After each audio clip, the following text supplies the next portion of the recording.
Saint-Martin-la-Méanne, 360 habitants, quelque part en Corrèze. Une population vieillissante qui a vu partir ses 7 commerces les uns après les autres. Et pour cause, si sa douceur de vivre est bien réelle, le prix de cette tranquillité est cher payé. Ici, les communications avec l'extérieur sont très aléatoires, voire inexistantes, selon les endroits. On n'est pas pollué par les ondes puisqu'elles n'arrivent pas, donc on est tranquille. Voilà. Il fallait y penser. Dans cette boulangerie du centre-ville, à côté des traditionnels sujets pascal, figurent en bonne place les œufs de la République. Fait maison avec une recette éprouvée. Le patron du lieu a profité de la conjonction de 2 événements, Pâques et les élections. J'ai eu l'idée de faire des œufs présidentiels à l'effigie du drapeau bleu-blanc-rouge. On a une très bonne vente et on a surfé sur l'occasion.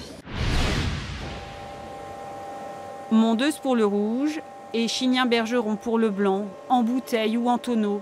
Ces vins de Savoie récoltés à l'automne dernier passeront une année complète à 33 mètres. 33 mètres de profondeur. Légèrement brassé par les courants, le vin se bonifie à une vitesse accélérée, nous dit-on. En une seule année, on va prendre 5 ans sur du gras et de la rondeur. Donc ça risque de faire quelque chose de plus que bien. Elle porte comme un parfum de Méditerranée, celui du métissage de 4 cultures. Sur les bords de la Garonne, Id Medeb est venu défendre son film Tunisia Clash, l'histoire du combat des rappeurs tunisiens.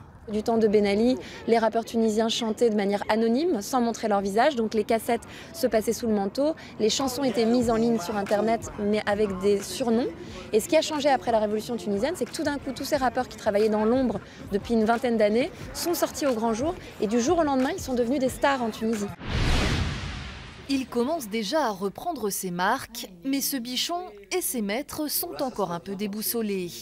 C'est bien normal, car cela fait 11 ans que Topaz était parti. Jamais, jamais on aurait imaginé ça, quoi. Jamais, jamais, jamais.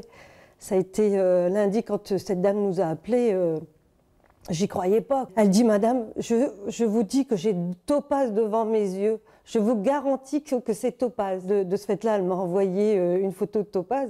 Et c'est vrai qu'on l'a reconnu tout de suite, quoi.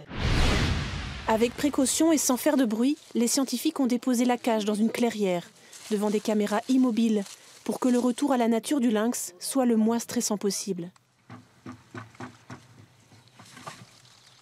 Équipée d'un GPS au cou, la femelle de 4 ans est partie comme une flèche. Nous espérons qu'elle restera ici, dans la forêt du Palatinat, et qu'elle participera à l'augmentation de la population de lynx. Nous lui souhaitons le meilleur.